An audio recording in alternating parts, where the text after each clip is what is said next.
कर्क राशि वालों, अब 28 अक्टूबर को मंगल स्वराशि वृश्चिक राशि के अंदर प्रवेश कर रहे हैं। तो ये आपके लिए कैसा रहेगा, क्या रिजल्ट्स देगा और क्या यहाँ पर कुछ सावधानियाँ हैं? तो हाँ, अब सावधानियाँ रखने का समय आ चुका है, क्योंकि आपके पंचम भाव के अंदर हैं और यहीं 24 अक्टूबर को बुध भी वृश्चिक राशि के अंदर प्रवेश कर चुके हैं। तो यहाँ पर लव रिलेशंस की बात करें, आपके यहाँ पर आपके अचानक ग्रोथ की बात करें, तो उन मामलों में यहाँ पर थोड़ा आपको ध्यान देना ही पड़ेगा। अगर आप ध्यान नहीं देंगे तो चीज़ें आपके हाथ से निकलती हुई दिखाई देंगी। पंचम भाव जिसे हम अचानक से कोई लाभ होता हुआ हो तो उसको देखते हैं, पढ़ाई को देखते हैं, लव रिलेशंस को यहाँ से देखते हैं, है ना।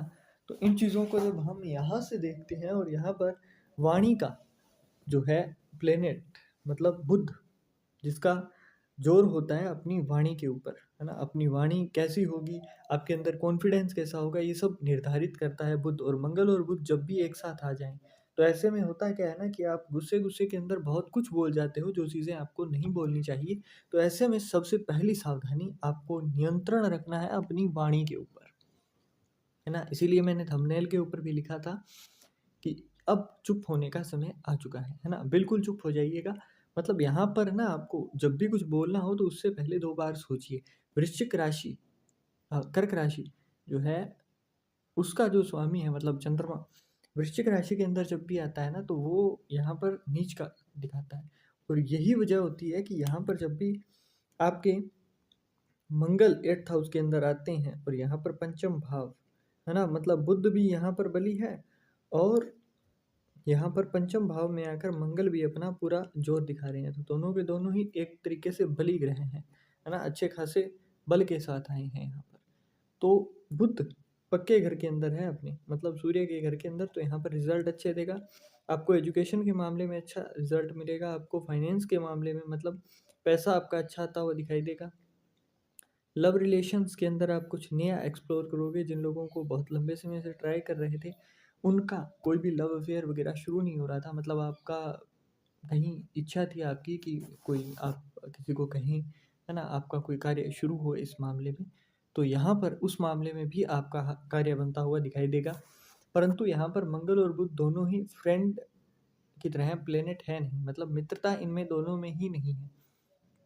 तो यहाँ पर अगर आपकी कुंडली के अंदर बुध बहुत अच्छे हैं तो इसका मतलब ये सारी चीज़ें होंगी। मंगल है तो कुछ प्रिकॉशंस रखनी होंगी, तभी आपको चीज़ें बहुत अच्छे तरीके से मिलेंगी। जैसे कि यहाँ पर वाणी के ऊपर संयम करना होगा। अब सूर्य का घर है और सूर्य के घर में सेनापति आ चुके हैं, तो यहाँ पर ना ईगो जो है आपकी वो बहुत ज़्यादा हर्ट होने लगेगी। 28 अक्टूबर से लेकर दिसंबर, है ना, दिसंबर की स्टार्टिंग तक, मतलब 7th ऑफ दिसंबर तक आपको यहाँ पर किसी की कुछ कही हुई बात जल्दी ही आप उसको दिल पर लगा लोगे, आप उसका बुरा मान जाओगे। तो ये चीज़ें आपके साथ बार बार होंगी। और यहाँ पर एक और चीज़, यहाँ ना आपको ओवर थिंकिंग देता है ना, मतलब आप छोटी छोटी चीज़ों को लेकर भी बहुत ज़्यादा सीरियस हो जाओगे। ऐसी चीज़ें जिनको लेकर आपको सीरियस नहीं होना चाहिए था, मतलब उतना भी बड़ा कोई मैटर नहीं होता है जहाँ पर आप सीरियस हो जाते हो, बहुत ज़्यादा ओवर थिंकिंग करने लगते हो। उसी की ही वजह से आप अपनी खुशियों को एंजॉय नहीं कर पाते हो। तो ऐसे में इन मामलों के अंदर आपको बहुत ज़्यादा सीरियसनेस, बहुत ज़्यादा ओवर थिंकिंग से बचने के लिए यहाँ पर क्या करना चाहिए, है ना, मतलब अचानक से ऐसे तो होगा नहीं। तो अब यहाँ पर आपको कुछ चीज़ों का ध्यान रखना है। एक तो जहाँ तक हो सके आपको बहुत ज़्यादा विचार बहुत ज़्यादा नहीं करना है। दूसरा, यहाँ पर किसी से बहुत ज़्यादा एक्सपेक्टेशन आप नहीं रखोगे। इसके साथ साथ जब आप सोएंगे रात्रि काल में तो अपने सर के साइड के अंदर बिस्तर के नीचे आपको जल भर कर रखना है। तांबे के पात्र के अंदर रख सकें या पीतल के में, है ना। सिल्वर स्टील इन चीज़ों के अंदर आप नहीं रखोगे, या तो तांबे के किसी लोटे के अंदर या फिर पीतल के लोटे के अंदर आपने वो जल रखना है। और सुबह जब आप उठेंगे तो उस समय उस जल को आपने किसी भी सीधा सीधा मिट्टी के अंदर डालना है, किसी पौधे में नहीं डालना है ना। इस चीज़ का आपको खास तौर पर ध्यान में रखना है, क्योंकि मैं कई बार बोलता हूँ कि आप मिट्टी में डाल दो तो लोग सोचते हैं कि जल को भी वेस्ट क्यों किया जाए, तो वो फिर ले जाकर प्लांट में, और वो बुद्ध का कारक होता है। तो यहाँ पर आप किसी भी प्लांट में नहीं डालेंगे, आप सीधा सीधा इस जल को ले जाकर मिट्टी में गिरा देंगे। इसके साथ साथ यहाँ पर जब भी आते हैं ना मंगल, तो ये इंसान को एक्सट्रीमली वेल्दी बनाते हैं। मतलब अब आपको अपॉर्चुनिटी मिलेगी कि आप अच्छा खासा धन कमा पाएँ, है ना? आपके लिए यहाँ पर एंसेस्ट्रल होम जो है, मतलब आपके पैतृक जो घर है, वहाँ से आपको बाहर जाने का अवसर मिलेगा। मतलब यहाँ पर अगर आप बहुत लंबे समय से ट्राई कर रहे थे कि आप कहीं विदेश में जाकर सेटल हो जाएँ, तो वो आपको यहाँ पर मिलता हुआ दिखाई देगा। यहाँ पर आपको डिवाइन प्रोटेक्शन भी मिलती है। मतलब यहाँ अगर आपका बिल्कुल मौत से भी आमना-सामना होगा ना, तो भी आप बचकर निकल आओगे। ऐसा यहाँ पर आपको इस भाव में मंगल के आने के बाद महसूस होगा। यहाँ पर जो है ना वो थोड़ा-सा आपको डिस्ट्रक्शन फ़ील होगा, वो भी आपके ही प्रेम जिनसे आप करते हो उनकी वजह से। और उसकी वजह से यहाँ पर आपके जो हैप्पीनेस है उसके अंदर थोड़ी-सी दिक्कतें आएँगी। मतलब आपकी खुशी जो है वो आपके प्रियजनों के द्वारा यहाँ पर थोड़ी छीनी जाएगी। इसमें होता क्या है ना कि आप गुस्से में कुछ बोल देते हो या फिर सामने वाले ने कुछ कर दिया, तो उसकी वजह से यहाँ पर खुशियों के अंदर थोड़ी कमी आती हुई आपको दिखाई देगी।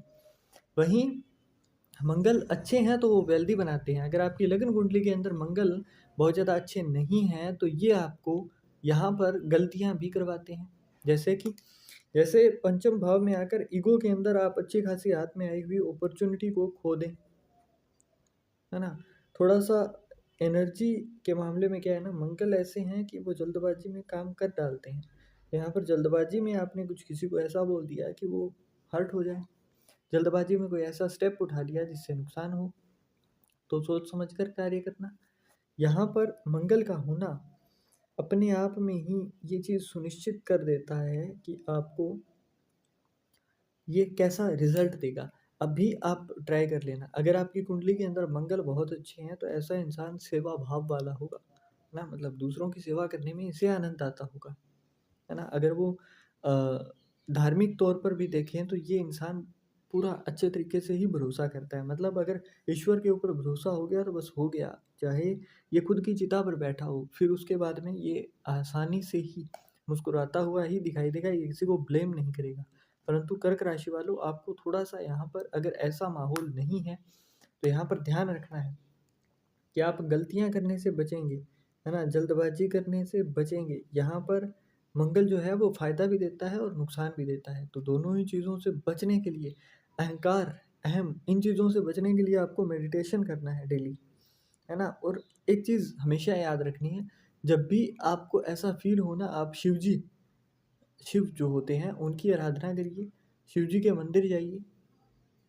और ऐसे में ये मंदिर अगर आपका किसी शमशान या वीराने में हो तो और भी अच्छा है, क्योंकि पंचम भाव जो होता है वो पितरों का भी होता है, तो पितृ कृपा भी आपको यहाँ से इस तरीके से मिल जाएगी। अब यहाँ पर नींद जो होती है रात्रि काल की, वो थोड़ी-सी कमज़ोर हो जाती है। मतलब आपको स्लीप के बीच-बीच में इंटरप्शन दिखाई देगा। मतलब जैसे आप सोए तो वो एक साथ स्लीप नहीं आती है, तो ऐसे में भी थोड़ा-सा दिक्कत हो जाती है। और ये आपके साथ पूरे के पूरे इस दरमियान में 5 बार हो सकता है, मैक्सिमम जो है वो सिर्फ़ 5 बार हो सकता है। तो ये थी कुछ चीज़ें जो कि आपको यहाँ पर कर्क राशि वालों को ध्यान में रखनी है, इस समय के अंदर जब मंगल का गोचर अपनी स्वराशि के अंदर हो रहा है। अब इसके साथ-साथ कुछ उपाय भी दिए जाएँगे। तो चने की दाल आपने तांबे के लोटे के अंदर डालनी है, उसके अंदर जल डालना है ना? और वहाँ पर उसके अंदर थोड़ा-सा गुड़ डालकर फिर इस जल को आपने हर दिन सूर्य देव को अर्पित करते हुए हर दिन ये 11 जो नाम होते हैं सूर्य देव के, वो आपने जप करने हैं। और इसके साथ-साथ यहाँ पर जब आकर बैठे हैं तो आपको फ़ोरहेड के ऊपर लाल रंग का तिलक लगाना। आप सिंदूर का यूज़ कर सकते हो, आप यहाँ पर चंदन का यूज़ कर सकते हो, है ना? तो लाल रंग का तिलक आपके फ़ोरहेड के ऊपर लगाना आपके लिए फ़ायदेमंद रहता है। यहाँ पर जो भी आप खाएँ तो इस चीज़ का ध्यान रखें कि खाने के बाद तुरंत बाद सोने ना जाएँ, थोड़ी देर वर्कआउट करें, थोड़ी देर घूमें-फिरें, ताकि यहाँ पर जो मंगल की एनर्जी होती है ना, वो आपको वो फ़ील हो सके, वो एनर्जी आपको अंदर से फ़ील हो सके। ओवरथिंकिंग से बचने के लिए चांदी धारण करना आपके लिए फ़ायदेमंद रहेगा। अब ऐसे लोग जो चांदी अफ़ोर्ड नहीं कर पा सकते हैं, है ना? या फिर है नहीं आपके पास, तो ऐसा तो है नहीं कि आप 1 डेढ़ महीने के लिए, क्योंकि 51 दिन का गोचर होता है अप्रोक्स, तो 51 दिन के लिए आप चाँदी नहीं खरीदोगे। तो ऐसे में क्या करोगे कि आप सूती धागा सफ़ेद रंग का, उसको गले के अंदर धारण करेंगे तो वो भी अच्छा रहेगा। अब ऐसे में ऐसे लोग जिनको मंगल बहुत अच्छे नहीं दिखाई दिए, है ना? जैसे मैंने आपको रिज़ल्ट बताया था। तो ऐसे में अगर आप पंचमुखी रुद्राक्ष धारण करते हैं तो वो भी आपको एक तौर पर, है ना, मंगल का जो बैड रिज़ल्ट है उससे बचा देता है। तो कर्क राशि वालों, आपके लिए आज के इस कार्यक्रम में इतना ही है। आप आशा करते हैं हम कि आप इन चीज़ों का ध्यान रखेंगे और सावधानियाँ अवश्य बरतेंगे।